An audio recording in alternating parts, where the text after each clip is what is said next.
అలా జోగేంద్ర రమణమ్మ అక్కడి నుంచి ఇంటికి వెళ్ళిపోయారు. అప్పుడు సర్పంచ్ ఆలోచనలో పడ్డాడు. ఈ యొక్క దెయ్యం పల్లకిలో పెళ్లి కూతుర్ని ఎలా ఈ ఊరు నుండి తరిమి కొట్టాలి అని. అప్పుడు సర్పంచ్కి ఒక ఐడియా వచ్చింది. అదే ఏంటంటే, అక్కడికి ఒక మాంత్రికుడిని తీసుకొద్దాం అనుకున్నాడు. అనుకున్నదే కాక మాంత్రికుడిని తీసుకొచ్చేసాడు సర్పంచ్.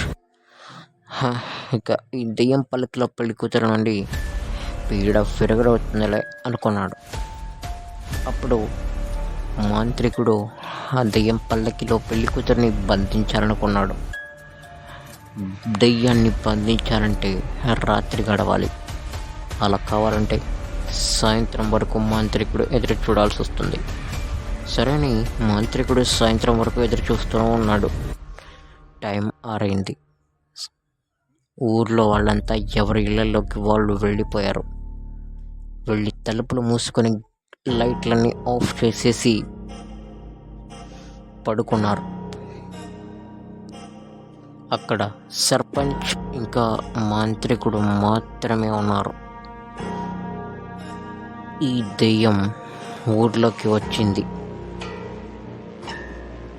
వచ్చి రావడమే తన పిలుపును స్టార్ట్ చేసింది. ప్రియా, ఓ ప్రియా, నన్ను పెళ్లి చేసుకుంటావా అని స్టార్ట్ చేసింది. అదిగోండి మాంత్రిక, అదే ఆ దెయ్యం పల్లకిలో పెళ్లి కూతురు అని సర్పంచ్ అనగానే, హో ఇదేనా దెయ్యం పల్లకిలో పెళ్లి కూతురు అంటే? దీని సంగతి నేను చూసుకుంటాను, మీరు వెళ్ళండి సర్పంచ్ గారు అని చెప్పాడు. లేదు లేదు మాంత్రిక, నేను కూడా మీ వెంట ఉంటాను అన్నారు. సరే, ఇదిగోండి నా యొక్క ఈ మంత్రదండం పట్టుకోండి. నా దగ్గర ఇంకో మంత్రదండం ఇలాంటిదే ఉంది. ఈ మంత్రదండం మీ చేతిలో ఉన్నంత వరకు ఈ దెయ్యాలు పిశాచాలు మిమ్మల్ని ఏం చేయలేవు అని మాంత్రికుడు సర్పంచ్ని తీసుకెళ్తూ ఉన్నాడు. అలా ఆ దెయ్యం పల్లకిలో పెళ్లి కూతురిని మాంత్రికుడు బంధించాలి అని వెళ్ళాడు. అప్పుడు మాంత్రికుడు మంత్రం చదివాడు.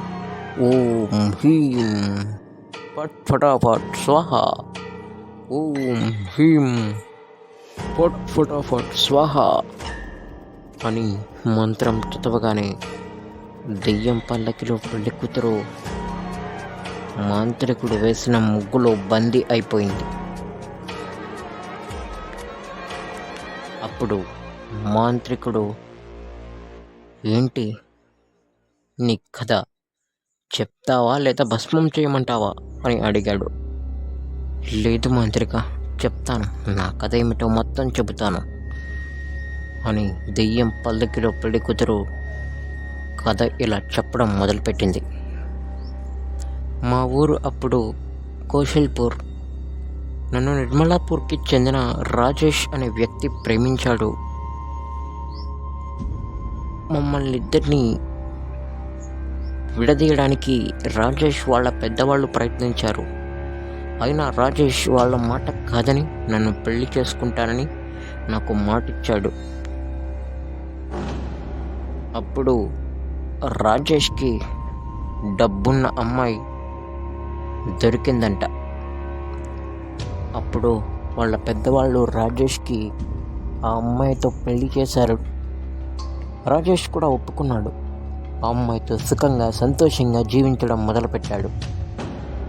నాకు కనిపించకుండా రాజేష్ దాచిపెట్టాడు ఈ నిజాన్ని. కానీ ఒకరోజు నేను రాజేష్ని చూసి, ఏంటి రాజేష్ నువ్వు చేసిన పని? నాకు చెప్పకుండా పెళ్లి చేసుకున్నావు. నన్నే పెళ్లి చేసుకుంటానని మాటిచ్చి ఇప్పుడు వేరే అమ్మాయిని పెళ్లి చేసుకుంటావా? నీలాంటి వాడిని నేను ఎక్కడ చూడలేదు రాజేష్ అని అన్నాను నేను. అప్పుడు ఆ రాజేష్ నన్ను ఏమన్నాడంటే, ఏయ్ నేను ఎవరినైనా పెళ్లి చేసుకుంటాను, నీకంటే డబ్బున్న అమ్మాయి నాకు దొరికిందే, నువ్వెవరో నేనెవరో అన్నాడు. అప్పుడు లేదు రాజేష్, నేను నిన్ను పెళ్లి చేసుకోవాలి, లేదంటే చేస్తాను అన్నాను. అప్పుడు రాజేష్ చావే చావు అన్నాడు. అంటే నేను ఆలస్యం చేయకుండా గోదాట్లోకి దూకి చచ్చిపోయాను. కాబట్టి నా చావుకి కారణమైన ఈ రాజేష్ గారి ఊరు వాళ్ళందరినీ చంపేస్తున్నాను. కాబట్టి ఎవ్వరు పెళ్ళి కాకుండా ఉన్నా వాళ్ళని నేను చంపి తినేస్తున్నాను. పెళ్ళి కాకుండా ఉన్నా అంటే ప్రేమించి మోసం చేసి పెళ్ళి చేసుకునే వాళ్ళని చంపి తినేస్తున్నాను అని ఆ దెయ్యం కథంతా చెప్పింది. ఓహో, ఇదానే కదా, నువ్వు రాజేష్ని వాళ్ళ పెద్దవాళ్ళని అప్పుడే చంపేశావు కదా అని అన్నాడు మాంత్రికుడు.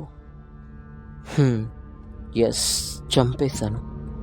కానీ నాకు ఈ ఊరి మీద, ఈ ఊరి వాళ్ళ మీద ఇంకా పగ తీరలేదు. మరి నీ పగ తీరాలంటే ఏం చేయాలి? నా పగ తీరాలంటే ఉత్తమ ప్రేమ జంటకు పెళ్లి జరిపించాలి అని అన్నాడు. అప్పుడు ఉత్తమ ప్రేమ జంటను వెతకడం మొదలుపెట్టాడు సర్పంచ్. అప్పుడు సర్పంచ్ గారి కూతురు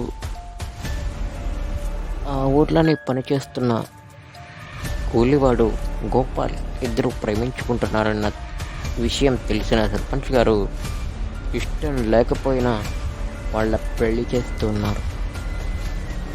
అప్పుడు ఈ దెయ్యం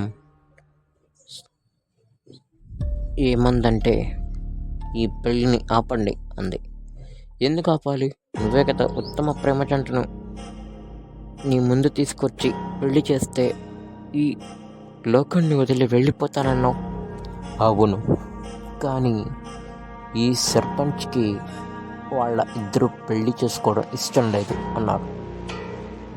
కాబట్టి ఈ సర్పంచ్ని నేను చంపేస్తున్నాను అని చెప్పి ఆ దెయ్యం సర్పంచ్ని చంపేసి గోపాల్ని ఆ ఊరికి సర్పంచ్గా నియమించి వాళ్ళిద్దరికీ పెళ్లి జరిగేలా చేసింది. అలా ఆ దెయ్యం వాళ్ళిద్దరికీ పెళ్లి జరిపించి పైలోకాలకి వెళ్ళిపోయింది.